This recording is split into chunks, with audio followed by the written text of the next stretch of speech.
എടാ ഒരു കാര്യം ഓർമ്മിപ്പിക്കട്ടെ. നമ്മൾ എന്ത് കൊടുത്താലും സ്വീകരിക്കുന്ന ചില ആളുകളില്ലേ, നമ്മൾ കൊടുക്കുന്നത് ശരിയാണോ തെറ്റാണോ എന്നൊന്നും ചോദിക്കാതെ സ്വീകരിക്കാൻ നിൽക്കുന്ന ചില ആളുകളുണ്ട്. അങ്ങനെയുള്ളവരെ നിങ്ങൾ എവിടെയെങ്കിലും വെച്ച് മിസ് ചെയ്യുന്നതായിട്ട് നിങ്ങൾക്ക് തോന്നുന്നുണ്ടോ? അതല്ലെങ്കിൽ നിങ്ങൾ ശ്രദ്ധിക്കാതെ പോയിട്ടുണ്ടോ? ചില ഘട്ടങ്ങളിൽ അവർ പോയി കഴിയുമ്പോഴായിരിക്കും നമ്മൾ അവരെ ശ്രദ്ധിക്കുക, അല്ലെങ്കിൽ മറ്റെവിടുന്നെങ്കിലും അവഗണനകൾ കിട്ടുമ്പോഴായിരിക്കും നമ്മളെ പരിഗണിച്ചിരുന്ന ചില ആളുകൾ ഉണ്ടല്ലോ എന്നുള്ള ബോധ്യം നമുക്കുണ്ടാവും. ഈ ഫേക്ക് ആയിട്ടുള്ള വേൾഡിൽ ആത്മാർത്ഥമായിട്ട് തന്നെ നമ്മൾ എന്തെങ്കിലും ചെയ്തു കൊടുത്താൽ മുഖം തിരിച്ചു കളയുന്ന ആളുകളാണ് നമുക്ക് ചുറ്റുമുള്ളത്. അവർക്കിടയിൽ തെറ്റാണോ ശരിയാണോ എന്നൊന്നും നോക്കാതെ നിങ്ങൾ എന്ത് കൊടുക്കുന്നു, നിങ്ങൾ എന്ത് പറയുന്നു എന്നുള്ളതിനെ സ്വീകരിക്കാൻ തയ്യാറായിട്ടുള്ളവരെ ഒരിക്കലും നിങ്ങൾ മിസ് ചെയ്യരുത്. ഇപ്പൊ ഇത് കണ്ടുകൊണ്ടിരിക്കുന്ന നിങ്ങൾ തന്നെ ഒന്ന് ആലോചിച്ച് നോക്കുക. അങ്ങനെയുള്ളവരെ നമ്മൾ എവിടെയെങ്കിലും മറന്നു പോയിട്ടുണ്ടോ എന്നുള്ളത്. നിങ്ങളുടെ സാഹചര്യം, നിങ്ങളുടെ സമയം, നിങ്ങളുടെ മാനസികാവസ്ഥ, ഇതൊന്നും അവരെ മിസ് ചെയ്യാനുള്ള ഒരു കാരണമായി കണ്ടുകൂടാ. ഇവിടെ മനസ്സിലാക്കേണ്ട ഒരു കാര്യം എന്താണെന്നറിയോ? നിങ്ങൾ കൊടുക്കുന്നതോ നിങ്ങൾ പറയുന്നതോ നിങ്ങൾ വാങ്ങുന്നതോ ഒന്നുമല്ല അവരുടെ പ്രയോറിറ്റി. അവരുടെ പ്രയോറിറ്റി എന്ന് പറയുന്നത് നീ എന്ന് പറയുന്ന ആ വ്യക്തിയാണ്. ആ ബോധ്യം നിനക്ക് എപ്പോഴും ഉണ്ടാവണം. ഈ ഫേക്ക് ആയിട്ടുള്ള ആളുകൾക്കിടയിൽ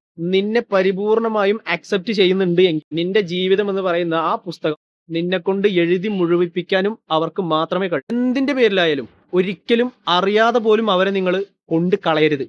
പറയാനുള്ളത്, നീ എന്ന് പറയുന്ന ആ ഒറിജിനൽ വേർഷനെ കണ്ടിട്ടുള്ളവർക്ക് മാത്രമേ നിനക്ക് വേണ്ട ഒറിജിനൽ പാർട്സുകളും തിരിച്ചു തരാൻ കഴിയുള്ളൂ.